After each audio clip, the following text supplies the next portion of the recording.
Hello everyone, this Vishakha miss from Vishakha classes. और आज मैं आपके लिए FY BCom के मैथ्स के इम्पोर्टेंस लेके आई हूँ, जिसमें मैंने कुछ क्वेश्चंस के MCQs मैंने खुद बनाए हुए हैं इम्पोर्टेंस से, और बाकी मैंने किस तरीके के और कुछ एग्जांपल्स मैंने दे दिए हैं। और लास्ट में मैं आपको एंडिंग में बताऊँगी क्या क्या इसमें इम्पोर्टेंस हो सकते हैं। और साथ ही में मैंने हर क्वेश्चंस के आंसर्स मार्क किए गए हैं। जैसे आप फर्स्ट में देख सकते हो, व्हाट इज़ कमीशन। अब कमीशन होता क्या है, उसके यहाँ पे 4 ऑप्शन दिए गए हैं। फर्स्ट दिया percentage of total sale that is paid to the sales person. A percentage of total purchase that is paid to sale person होता है। A rate of interest is paid. A percentage of total good that is paid to the sale person. अब इसमें से commission क्या होता है? Commission होता है कि जो परसेंटेज जितना हम सेल करेंगे उसके ऊपर कुछ परसेंटेज डालकर उसी को बोला जाता है सेल्स पर्सन। जो पे किया जाता है उनको बोला जाता है कमीशन। अब यहाँ पे कुछ type of commission not include, इस तरह के क्वेश्चन आ सकते हैं, या ऐसा क्वेश्चन आ सकता है कि टाइप ऑफ कमीशन कौन सा है जो नीचे दिए गए उसमें से। तो आपको ढूंढना है, पढ़ना है कि टाइप ऑफ कमीशन होता ही है। ये जो 3 दिख रहे हैं, फर्स्ट सेकेंड थर्ड, ये टाइप ऑफ कमीशंस के हैं। और ये वेरिएबल कमीशंस क्या होता है? ऐसा कोई भी कमीशन होता ही नहीं है। Can you make some occupations where employ are paid by commission. ऐसे एम्प्लॉय जिसे हम कमीशन पे करते हैं। क्या हम बिजनेसमैन को कमीशन पे करते हैं? नहीं। क्या हम डॉक्टर को कमीशन पे करते हैं? नहीं। या तो टीचर्स? नहीं। हम किसको पे करते हैं? Tele marketers. टेली मार्केटर्स एक तरह का मार्केटिंग टेलीफोन लिया वे करते हैं, उन्हीं को बोला जाता है टेली मार्केटिंग, जिनको एज पर जितना वो करेंगे काम उसके हिसाब से उन्हें कमीशन मिलता जाएगा।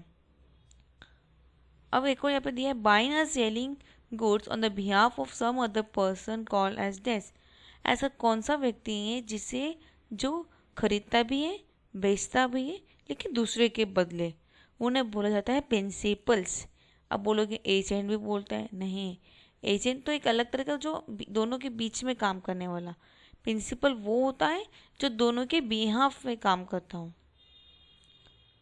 अ commission that broker get is called. Broker को जो कमीशन मिलता है उसको बोला जाता है ब्रोकरेज।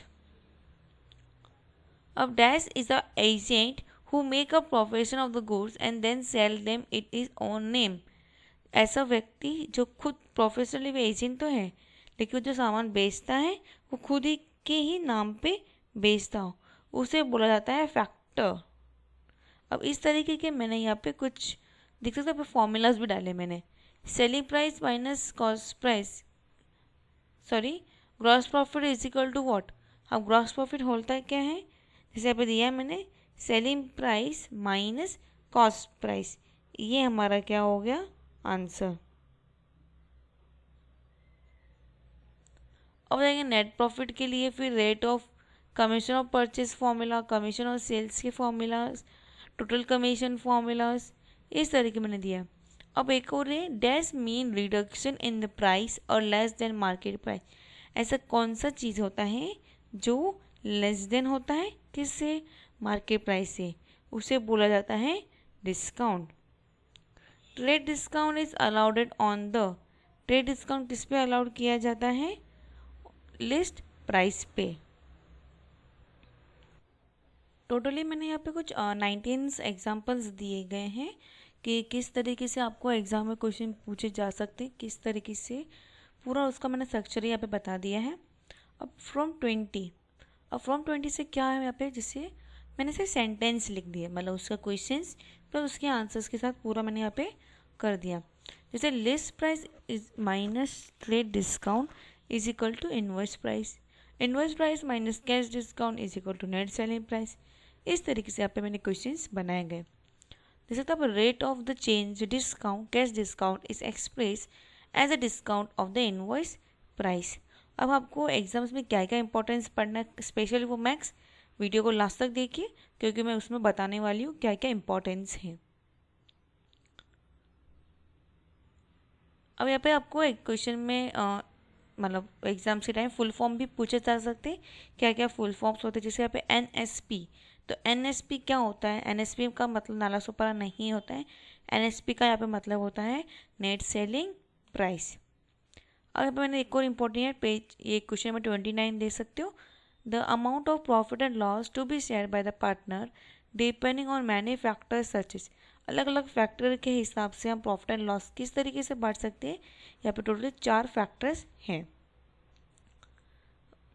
इस तरह के अभी क्वेश्चन सभी आप देख सकते हो, जैसे if the MP is greater than face value of the share then the share is said to be available at the premium और above par is called a premium share. अगर मार्केट वैल्यू से अगर ज़्यादा हो face value का तो उसे बोला जाता है प्रीमियम। या mutual fund is a pool of the money drawn from the investor. इस तरीके से आपको क्वेश्चन यहाँ पे पूछे जा सकते हैं। अब हम और थोड़ा सा डीपली देख लेते क्या क्या दिया है। जैसे यहाँ पर दिया है NAV is equal to net asset of the scheme upon total number of unit outstandings. फिर यहाँ पे अलग अलग मैंने 2 फंड्स लिखे, एक तो क्लोज एंडिंग फंड होता है, एक होता है ओपन एंडिंग फंड। जो भी मेरे को इंपॉर्टेंस लगे हैं लेसन्स वाइज मैंने यहाँ पे लिखे हुए स्टेप बाय, जैसे जैसे लेसन्स आ रहे हैं उसके हिसाब से मैंने यहाँ पे पॉइंटली वाइज लिखे गए हैं। ये पूरा जो PDF है वो मैं अपने टेलीग्राम चैनल पर डाल दूँगी, आप वहाँ पे चेक कर सकते हो कि क्या क्या है इसमें इम्पोर्टेंस, किस तरीके से इसको भी आप प्रीफर कर सकते हो। मैंने बहुत सारे यहाँ पे इंपॉर्टेंस दी, जैसे this is the basic principle of running any business successful, such a planning is called the programming the stage. फिर यहाँ पे एक फॉर्मूला ये आता है, if A not equal to 0 B is equal to 0 and C not equal to. जब A और C दोनों इक्वल नहीं होते हैं और B इक्वल टू 0 होता है उसे बोला जाता है AX is equal to C। इस तरीके से भी आपको क्वेश्चन एग्जाम में पूछने के चांसेस है।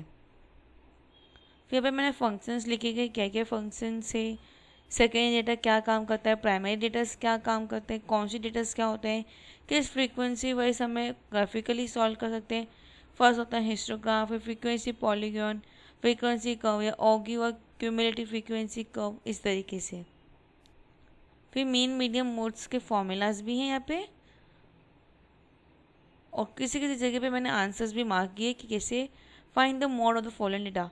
दिया हुआ है यहाँ पे डेटा पहले से 64, 38, 35, 64, 68, 35, 94, 42, 35, 52, 35। सबसे ज़्यादा रिपीट क्या हो रहा है 35, तो हमारा आंसर क्या हो जाएगा 35। इस तरीके से आप सब देख सकते हो यहाँ पे। नॉर्मली बेसिकली एग्ज़ाम्स में अभी तक तो बेसिकली जो होता है मतलब मेन क्वेश्चंस है बेसिकली वाइज वो ही पूछे गए हैं।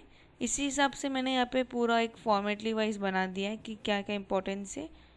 टोटली मैंने यहाँ पे 193 मैंने क्वेश्चन यहाँ पे रेडी कर दिए, सेंटेंस वो सब इंक्लूड करके।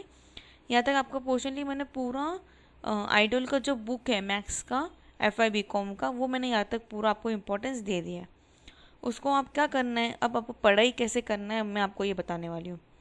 सबसे पहले आपको क्या करना है कि जितने भी फॉर्मूला है वो सभी पढ़ना है।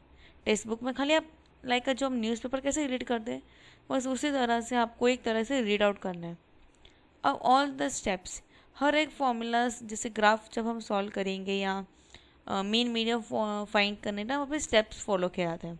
वो स्टेप्स को आपको याद कर मतलब समझ के ले लेना कि हाँ इसके बाद ये स्टेप आता है, इसके बाद ये स्टेप आएगा, इसके बाद ये स्टेप है। इस तरीके से आपको ये भी कर देना है।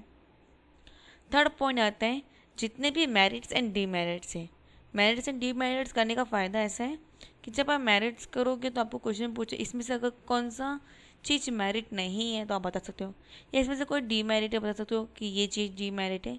इस तरीके के आपको सम वहाँ पे पूछे जाने के चांसेस है। अब आपको क्या करना है, फोर्थ स्टेप्स, जितने भी आपके बुक्स में जितने भी सम्स है सम को क्या मतलब याद नहीं करना कि किस तरीके से सम करना है, क्या करना है, कुछ नहीं करना है। सिर्फ आपको देखना है कि किस तरीके किया गया है सम, क्या यूज़ किया है फॉर्मूला, क्या किधर किया है, बस उस तरीके को आपको एक बोलो ना स्टोरी वाइज आपको रीड करते जाना है, बस समझना कुछ नहीं, बस बुक को देखते जाओ एंजॉय करते रहो बस। अब क्या करना है फिफ्थ स्टेप, बुक को नॉर्मली रीड आउट कर लो, मतलब पॉइंट टू वाइज स्टार्टिंग से, जैसे हम न्यूज़पेपर रीड करते हैं ना पॉइंट वाइज आराम से अच्छे से रीड करते जाओ, या कोई इंग्लिश हिंदी मराठी के हम जो टेक्स्ट बुक स्टोरी रीड करते हैं, फिर एंड में हमें समझ आता है कि हाँ ये हुआ था। बस उसी तरीके से हमें क्या करना है, एक बार पूरा अच्छे से टेक्स्ट बुक को अच्छे से रीड कर लो। एक दिन लगेगा एक टेक्स्ट बुक रीड करने के लिए आराम से। अगर आप चाहिए तो 2 घंटे में भी आप पूरा टेक्स्ट बुक रीड कर सकते हो, कि ज़्यादा बड़ी नहीं है टेक्स्ट बुक, और 15 से 16 ही लेसन है, आराम से हो जाएगा। ये हो गया। अगर आपको अच्छे से टेक्स्ट बुक अच्छे से रीड करना है, मतलब क्या कर सकते हो आप, चाहे उसको 2 से 3 बार रीड कर लो। चाहे एक बार करोगे तो भी अच्छी बात है, लेकिन हो सके तो 2 से 3 बार उसको एक बार रीड कर लो। 2 से 3 बार रीड करने पे क्या होगा कि आपने उसको बुक को अच्छे से पढ़ लिया। एग्जाम में उन लोग कहाँ से भी कैसे भी तरह के क्वेश्चन पूछ सकते हैं। अब ये नहीं बोल सकते हाँ जो मैंने दिए वही क्वेश्चन आएंगे एग्जाम में, या मैंने जैसे क्वेश्चन बनाए उसी तरीके से आंसर होगा। नहीं, ऐसा भी हो सकता है मेरा आंसर उनके लिए क्वेश्चन हो जाए, और उनका क्वेश्चन मेरा आंसर हो जाए। इस तरीके से भी एग्जाम में पूछे जा सकते हैं। तो कुछ हम बोल नहीं सकते कि हाँ इसी तरीके आएंगे। लेकिन अब मैंने जो इम्पोर्टेंस दी आपको, मैंने बता दिया आपको क्या क्या पढ़ना है, क्या क्या नहीं पढ़ना है। अब जिस टाइम आप बुक रीड करोगे उसी टाइम पे फॉर्मूलाज भी हो जाएंगे, आपके स्टेप्स भी हो जाएंगे, मेरिट्स एंड डिमेरिट्स भी हो जाएंगे, और सभी सम आप देख लोगे। मतलब ये चारों काम एक ही टाइम पे हो जाएगा। और आपको एक बुक तो एक बार अगर रीड करते हो एग्ज़ाम्स के पहले, जैसे अभी आपका एग्ज़ाम भी 7 से 8 दिन बाद है, मतलब नेक्स्ट मंडे का पेपर है, तो आपका अच्छे से रीड हो जाएगा। अब ये पीडीएफ में आपको 3 चीज़ें मेरे को आपको करके देना है। इसके लिए आप पीडीएफ के लिए सबसे पहले आपको कमेंट करना है कि आपको पीडीएफ चाहिए। क्या करोगे आप, कमेंट करोगे कि मुझे आपको पीडीएफ चाहिए, प्लस मुझे आप उसमें एक और कमेंट करके दोगे कि आपको किसका पीडीएफ चाहिए। और भी जैसे मैंने मैथ्स का पीडीएफ आपको टेलीग्राम चैनल पर डाल दूँगी। सेकेंडली आपको और किसका पीडीएफ चाहिए, और कौन से सब्जेक्ट्स का पीडीएफ चाहिए, या उसके इंपॉर्टेंस किसी के चाहिए, ये आप मेरे को कर दोगे। सेकेंड चीज़, ये आपको वीडियो को लाइक करना है, जितना हो सके वीडियो को लाइक कीजिए प्लीज़। थर्ड चीज़, जितना हो सके आप सभी को इसको शेयर करना है। जितने भी FY BCom के जितने भी स्टूडेंट्स हैं, ये सभी के पास इंपॉर्टेंस चले जाएंगे, तो वो भी ये देख सकते हैं। एंड द फोर्थ चीज़, आपने अभी तक अगर इसको सब्सक्राइब नहीं किया है तो प्लीज़ सब्सक्राइब करो चैनल को, क्योंकि मैं ऐसे इस तरीके के इम्पोर्टेंस एग्ज़ाम्स के थ्रूज, आपके रिजल्ट्स इसके बाद कब आएंगे, एडमिशन कब होने वाला है, एडमिशन की लास्ट डेट क्या है, और क्या क्या इम्पोर्टेंस है, इस तरीके के जितने भी इम्पोर्टेंट काम है वो सभी के मैं अपने यूट्यूब चैनल पे मैं डालने वाली हूँ। ये आपको चारों काम करना है, और प्लीज़ शेयर कीजिए, और बेल आइकन को क्लिक करना बिल्कुल मत भूलना। सबसे पहले नोटिफिकेशन आपको मिलना चाहिए, आपका एग्ज़ाम से तो आपको पहले मिलना चाहिए, क्योंकि ये सब सेम चीज़ें मैंने MCOM पार्ट 2 स्टूडेंट्स के लिए भी किया था। चारों लेसन्स के मैंने इंपॉर्टेंस दिए थे, बहुत मदद हुई थी उनको भी। बहुत सारे उनके सम्स मैंने किस तरीके से हम सम कर सकते easy way by using the calculator, अगर आपको चाहिए, जैसे मैंने MCOM पार्ट 2 के लिए बताया था, सेम आपके लिए बताऊंगी। जब तक मेरे को अगर नंबर ऑफ़ कमेंट्स इस टॉपिक के लिए अगर मेरे को आता है तो मैं इसके लिए भी वीडियो ज़रूर बनाऊंगी।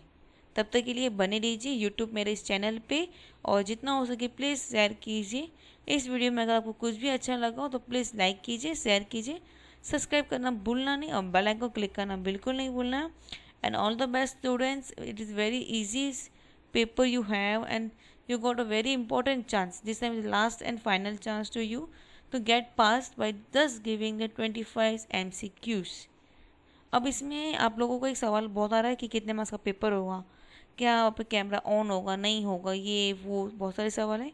इसका अभी मैं वीडियो बनाऊंगी, लेकिन मैं थोड़ा टाइम वेट कर रही हूँ कि अगर मेरे को ज़्यादा कमेंट्स आएंगे तो उसी बेसिस में मैं वीडियो बनाने वाली हूँ। ठीक है, चलो bye, all the best, thank you students for watching my video, and all the best for your exams, give best. और अगर आपको कुछ भी हेल्प चाहिए तो ज़रूर मुझे कमेंट करके बोल सकते हो। बाय।